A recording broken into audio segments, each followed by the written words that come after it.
Catching 10,000 fish with the Inuit is not just about throwing a line and waiting for dinner. The work begins long before the first fish is in your hands.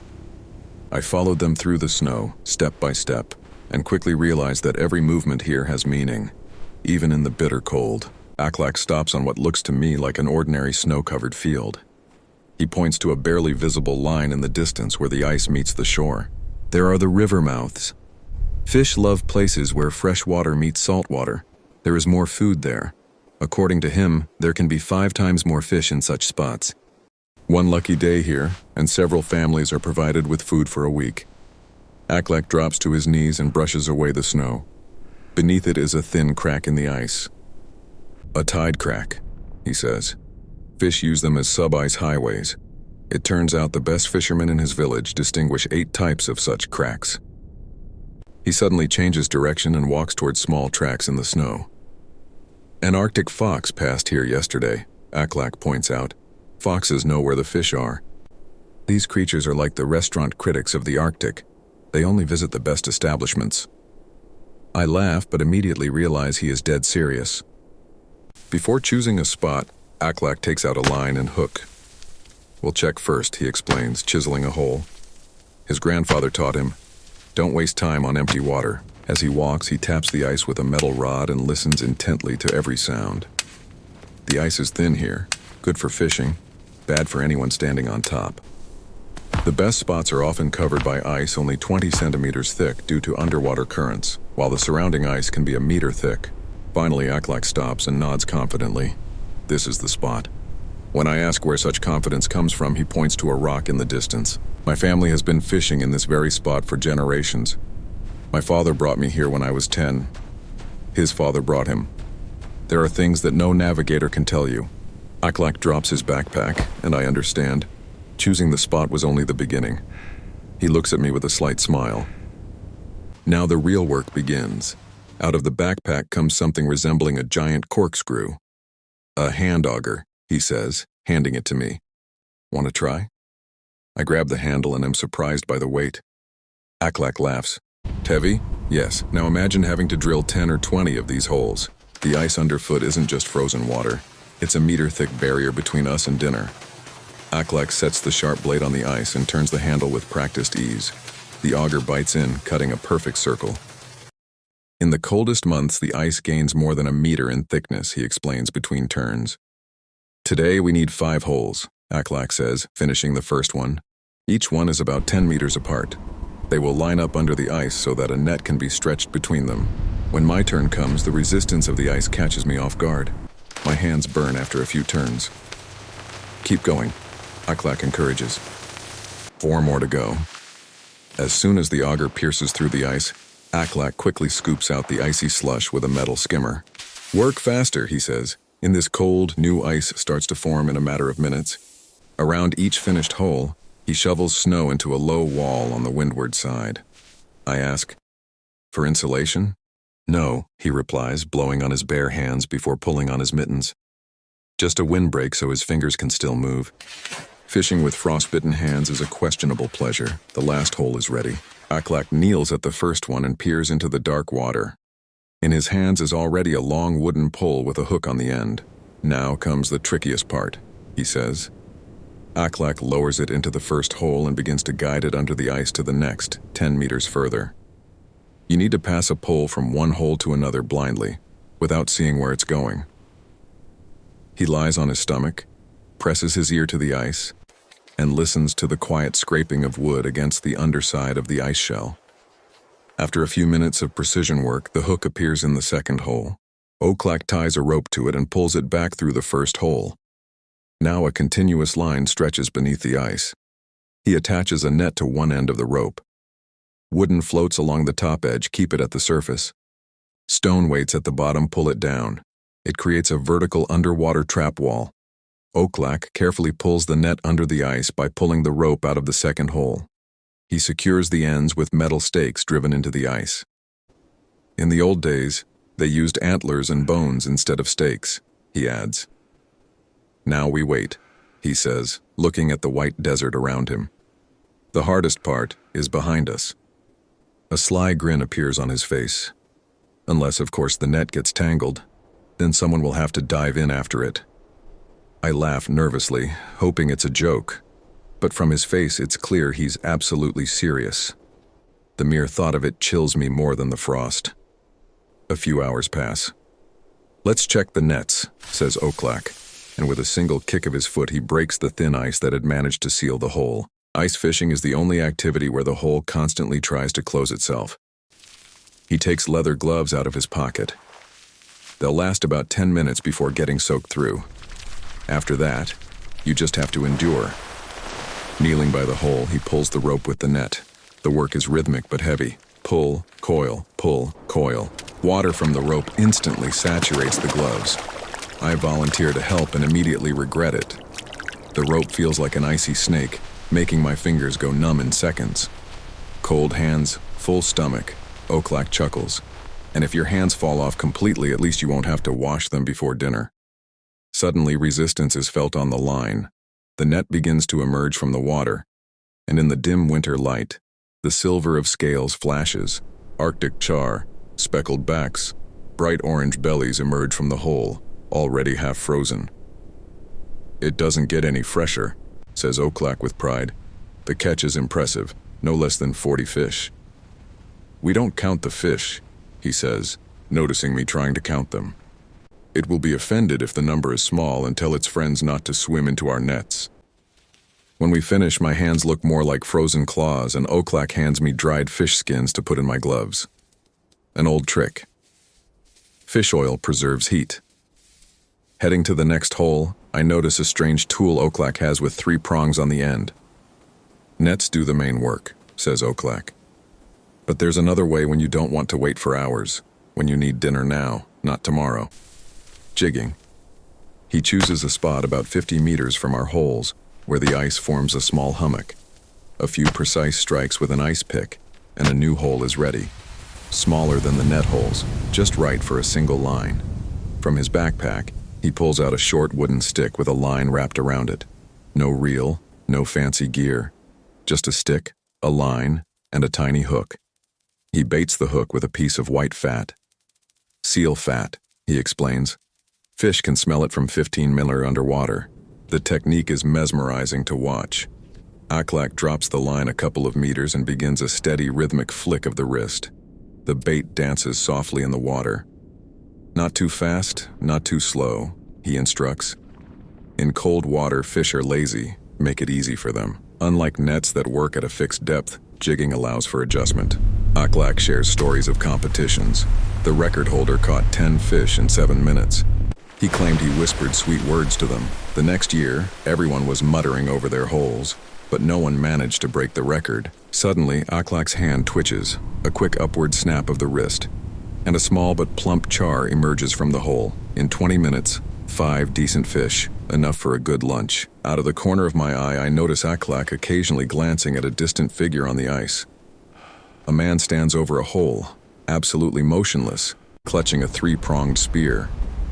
He hasn't moved for 15 minutes. It's patience bordering on superhuman in this kind of cold. "What is he doing?" I ask, nodding toward the frozen silhouette.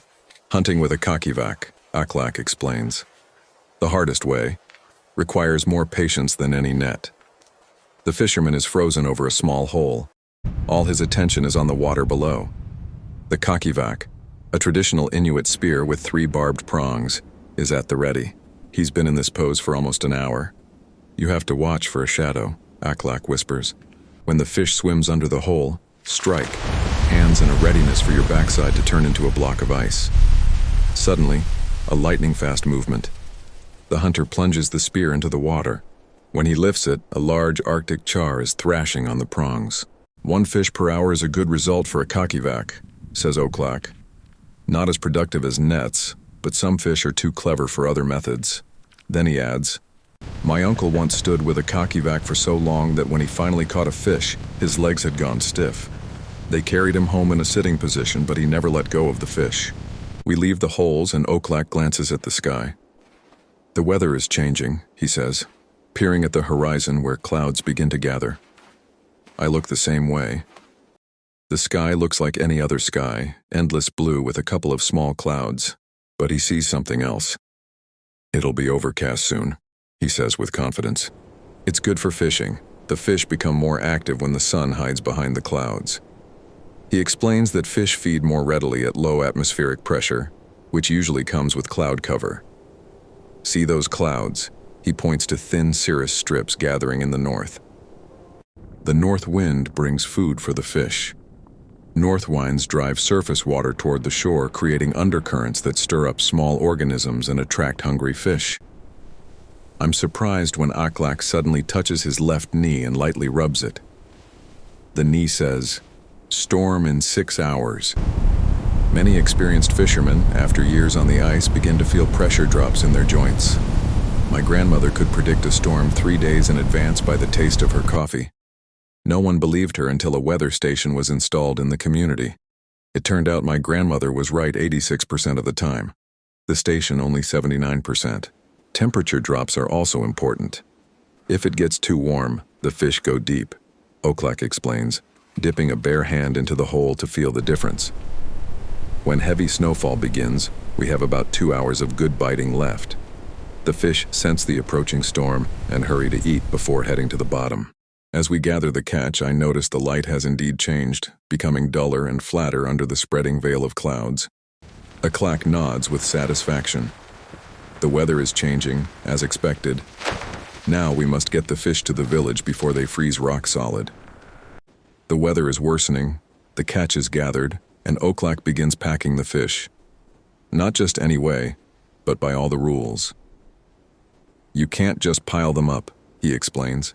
"You have to lay them properly, otherwise they'll break on the way." The frozen fish are laid out in orderly rows, head to tail, tight against each other. This system prevents the load from shifting during the jolting ride and protects the fragile fins and tails. "Fish architecture," Oklak calls it, demonstrating the technique. He takes a rope and ties the stack crosswise, tightening at every intersection. It turns out like a tight gift wrap. The bundle is then secured to the sled behind the snowmobile. In my father's day, there were only dog teams. 12 good dogs could pull a ton of fish across the ice for 30 kilometers. Before departure, the sled runners are covered with a thin layer of ice. It sounds absurd, but Aklak explains. In extreme cold, ice slides better on ice than metal does. "Modern sleds with plastic bottoms are cheating," he laughs. "What's the fun if the sled doesn't freeze to the ground every half kilometer?" We set off, sticking to the trail that Oklak knows to be smooth. Bumpy trails break the fish, and broken fish won't keep. Along the way, he teaches me to judge the cargo by ear. If they clink like glass, they're frozen solid. If not, they're first on the menu. We recount at every stop, not to brag, but to make sure nothing has slipped off the sled. As we near the village, Aklak points toward the staging areas. Each family has its own spot for unloading and laying out the catch. We haul our haul onto a wide, packed-down clearing. Several families are already at their stations, sorting through the day's work. The place is humming. Fish are inspected, graded, and organized. Aklak moves fast. He handles every single fish, sizing it up in a split second before tossing it onto the pile. No scales, no rulers, just decades of intuition. Big ones here, medium there, small ones over there. Size matters for more than just meal planning. It dictates how they're preserved. The largest are set aside for drying, the mids are frozen whole, and the small ones might end up fermented. Quality also seals their fate. The prime intact ones are always dried. The bruised ones go into the stew. The scraps are for the dogs or bait. Nothing is wasted. What strikes me most is the total lack of labels or tags. A family might store thousands of fish for the winter. How does anyone remember what's where? "We just know," Aklak says simply. Some caches are marked with subtle signs. Sticks set at an angle or specific stones. A single family might have 20 different caches scattered around. Each holds a specific catch from a specific time. My cousin once forgot where he'd stashed 500 fish. All winter he claimed they'd been stolen. Come spring, the smell told a different story. Now he's not allowed to store fish alone. Once sorted, the piles are moved to permanent cold storage. Some go into pits where the permafrost acts as a natural deep freeze. Others go onto raised platforms to keep them away from foxes and other scavengers. A village's total winter supply can be massive. In some northern settlements, they put away over 50,000 fish a season. It's their main protein for the long months. One large family can go through 2,000 fish easily. Storage temperature is everything. Too warm, and it rots. Too cold, and it freezes so hard you can't work with it. 15 below is the sweet spot. Cold enough to keep, but still workable when needed. Everyone knows which stack is theirs, Aklak says. And if they don't, it leads to a quiet but very serious and very long conversation. Here, fish isn't just food. It's a survival bond. Respecting another's cache is the bedrock of the community. Done with the sorting, Aklak eyes a separate pile. Heads, backbones, and trimmings that an outsider would call trash. This, he says with a nod, is the best part. He carefully gathers every last bit, explaining that in this land there are no leftovers, only ingredients. In Inuit culture, the concept of waste simply doesn't exist. Heads and bones are boiled into a thick, nutrient-rich broth, the staple of winter soups. A single pot of this broth contains more calcium than 20 glasses of milk. The innards become potent bait for future fishing trips, or are fermented into special preserves to last the season. Some communities even use dried fish skin as emergency lamp wicks when seal oil runs low. We have 100 words for snow, but not a single one for waste, Aklak says with a faint smile. Even fish that accidentally spoils in storage finds a use, as bait in traps for Arctic foxes and other fur-bearing animals. Their pelts are sewn into mittens and boot liners, essentials for the next fishing season. As Aklak finishes his work, I realize I've witnessed something far greater than just fishing. I've seen a perfect circle where everything serves a purpose, everything is interconnected, and nothing is ever truly lost.